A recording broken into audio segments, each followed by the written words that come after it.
कई महीनों से मिडिल ईस्ट में जारी हमास और इजराइल जंग के बीच 1 अप्रैल को इजराइल ने जब सीरिया की राजधानी दमिश्क पर एयर स्ट्राइक की तो उसके निशाने पर ईरान का वाणिज्यिक दूतावास था और अपने एक ही वार में उसने ईरान के एक टॉप कमांडर के साथ साथ उनकी पूरी टीम का खात्मा कर दिया। इजराइल के इस एक्शन से ईरान इतना भड़का कि उसने कुछ दिन बाद इजराइल पर सीधे अपनी मिसाइलों और ड्रोन से जवाबी कार्रवाई कर दी। ईरान की यह कार्रवाई अपने आप में ऐतिहासिक है क्योंकि इस कार्रवाई का मतलब सीधे इजराइल के साथ जंग का आगाज हो सकता है। ये कार्रवाई जंग का आगाज करा सकती है और इजराइल के साथ जंग का मतलब है अमेरिका के साथ जंग, क्योंकि मुस्लिम देशों वाले इस मिडिल ईस्ट के इलाके में अमेरिका एक तरीके से इजराइल का गारंटर है। इजराइल की सिक्योरिटी, यहूदी देश इजराइल की सिक्योरिटी का गारंटर है। इस पूरे के पूरे इलाके में ऐसे छोटे बड़े कई मुल्क हैं जहां अमेरिका के फौजी अड्डे हैं और इस पूरे इलाके में अमेरिका की बादशाहत को अगर कोई मुल्क चुनौती देता है तो वो है ईरान। इजराइल तो बस अमेरिका का एक मोहरा ही माना जाता है। कच्चे तेल और नेचुरल गैस के खजाने वाले इस पूरे इलाके में अमेरिका के वरदहस्त को असली चुनौती तो बस ईरान से ही मिलती है। आपको यह जानकर आश्चर्य होगा कि एक वक्त था जब इस इलाके के कई बाकी देशों की तरह ईरान भी अमेरिका का ही यार हुआ करता था, अमेरिका का दोस्त हुआ करता था और ईरान में वही होता था जो अमेरिका चाहता था। हमारे आज के इस एपिसोड में हम बात करेंगे कि आखिर कैसे ईरान और अमेरिका की दोस्ती में दरार पड़ गई और ऐसी दरार पड़ी कि दोनों मुल्क एक दूसरे के कट्टर दुश्मन बन गए। हम बात करेंगे कि आखिरकार अमेरिका और ईरान के बीच ऐसी कौन सी दुश्मनी है जिसने इन दोनों मुल्कों को जंग के इतने करीब लाकर खड़ा कर दिया है। पहले बात इतिहास की करते हैं ताकि उससे मौजूदा हालात को समझने में थोड़ी सी आसानी हो। मिडिल ईस्ट के बाकी इलाकों की तरह ईरान में भी खनिज तेल के बड़े बड़े भंडार मौजूद हैं। सेकेंड वर्ल्ड वॉर के बाद जब अमेरिका इस दुनिया की 2 महाशक्तियों में से एक यानी सोवियत संघ के अलावा दूसरी महाशक्ति बना था, तब उसने मिडिल ईस्ट के इस तेल के भंडार पर अपना आधिपत्य जमाने की भरपूर कोशिश की थी। इस इलाके के बड़े देश सऊदी अरब के साथ तो अमेरिका की डील हो गई, लेकिन ईरान के साथ उसकी बात नहीं बन पा रही थी। साल 1953 में अमेरिका की खुफिया एजेंसी CIA ने ब्रिटेन के साथ मिलकर ईरान में जनता के वोट से चुने गए PM मोहम्मद मुसद्दिक का तख्ता पलट करा दिया और शाह रजा पहलवी को ईरान के तख्त पर बिठा दिया। CIA ने पूरी दुनिया में कई जगह इस तरह के तख्ता पलट करवाए हैं और ईरान में ये उसका पहला प्रैक्टिकल था, पहला प्रयोग था जो कामयाब हुआ था। दरअसल मोहम्मद मुसद्दिक ईरान में के जो तेल के भंडार थे उनका नेशनलाइजेशन करना चाहते थे, यानी राष्ट्रीयकरण करना चाहते थे, जिससे अमेरिकी कंपनियों पर लगाम लगती। लेकिन उन्हें हटाकर ईरान के तख्त पर बिठाए गए शाह रजा पहलवी ने अमेरिका को खुली छूट दे दी।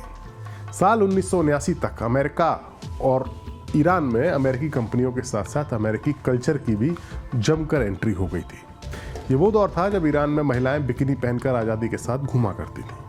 लेकिन इसी बीच ईरान की आवाम का जो रूढ़िवादी तबका था उसमें अमेरिका के खिलाफ गुस्सा बढ़ता जा रहा था।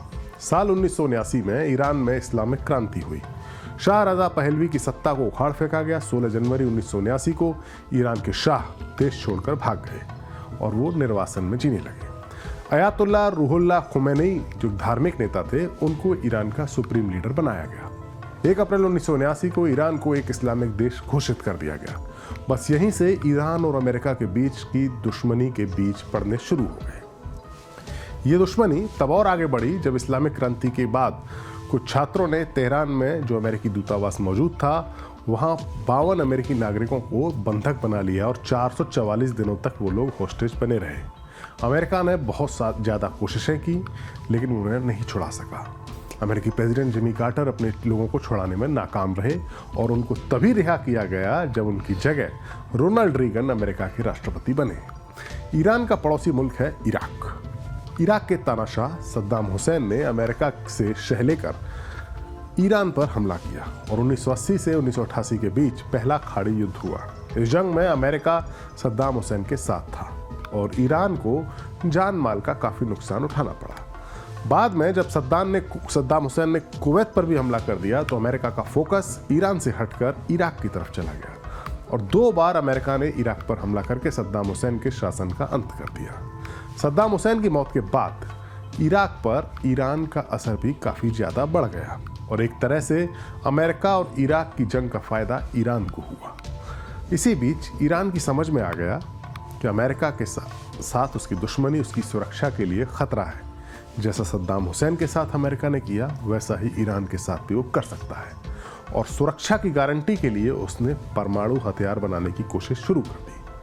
वहीं अमेरिका और उसके साथी देशों ने ईरान पर इतनी पाबंदियां लगा दी कि उसके लिए अपने कच्चे तेल को बेचना भी मुश्किल हो गया। ऐसा नहीं है कि ईरान और अमेरिका के बीच समझौते की कोशिश नहीं हुई हो। सबसे सीरियस कोशिश यानी सबसे गंभीर प्रयास साल 2015 में हुए, जब अमेरिका के राष्ट्रपति थे बराक ओबामा और उन्होंने ईरान के साथ एक ऐतिहासिक डील की। इस डील के तहत ईरान खुद पर लगी पाबंदियों को हटाने या उन्हें कम करने के एवज में अपने न्यूक्लियर प्रोग्राम को बंद करने के लिए राजी हो गया।